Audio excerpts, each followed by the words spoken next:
তোমার দিলের মধ্যে কোনো তামান্না নাই, তোমার দিলের মধ্যে কোনো আফসোস নাই। জীবনে কতগুলি গুনাহ করলাম, আমার কি জানা হলো, আমার কি জানা হলো না। আমার কয়টা আল্লাহু আকবার শুদ্ধ হলো, আমার শুদ্ধ হলো না। আমার আলহামদুলিল্লাহ শুদ্ধ হলো কি হলো না।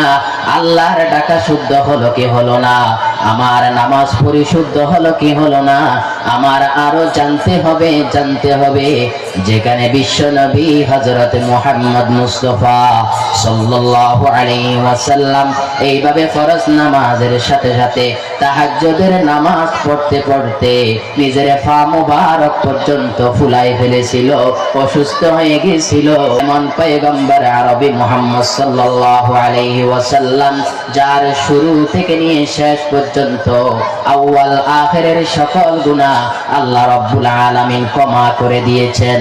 এমন পয়গম্বর হযরতে মুহাম্মদ মুস্তাফা সাল্লাল্লাহু আলাইহি ওয়াসাল্লাম মৃত্যুর আগ পর্যন্ত আল্লাহর বন্দেগী ছাড়ে নাই, চোখের পানি বন্ধ করে নাই। আল্লাহর ইয়াদ, আল্লাহর স্মরণ থেকে এক চুল বিন্দু পরিমাণ পিছু হটে নাই। আল্লাহু আকবার। আমরা উম্মত হয়ে এত এত গুনাহ করার পরেও আমাদের দিলের মধ্যে কোনো আফসোস কেন থাকবে না? কলব মে সুস নেহি, রূহ মে এহসাস নেহি।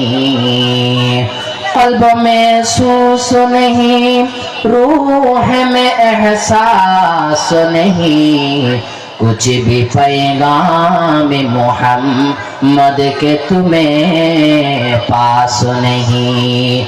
আমরা যদি উদাসীন না হতাম, আল্লাহ রাব্বুল আলামিনকে যদি যথাযথ ভয় করতাম, এইভাবে জান্নাতের তামান্না যদি থাকতো, জাহান্নামের ভয় যদি থাকতো, কবরের আযাবের ভয় যদি থাকতো, পৃথিবীর যে কোনো মাহফিল যেখানেই হোক না কেন, মাহফিলের মাইক থাকলেও সেখানে যাব, মাইক ছাড়া মাহফিলেও যাব, তাবলীগ আসলেও যাব, দ্বীনি মজলিস হলে সেখানে আমি উপস্থিত হয়ে যাব। আল্লাহ আল্লাহ রাসূলের কথা শুরু হবে, আমি শুনতে থাকবো। ওয়াহাবি সুন্নি দেখবো না, পার্টি কোনো পার্টি দেখবো না।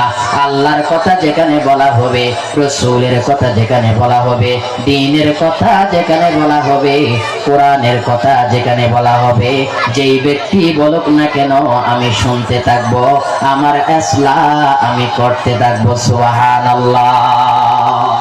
আল্লাহর বান্দারা বলেন, শুধুমাত্র বই পুস্তক থেকে, কিতাব থেকে কিছু তিনি বিষয়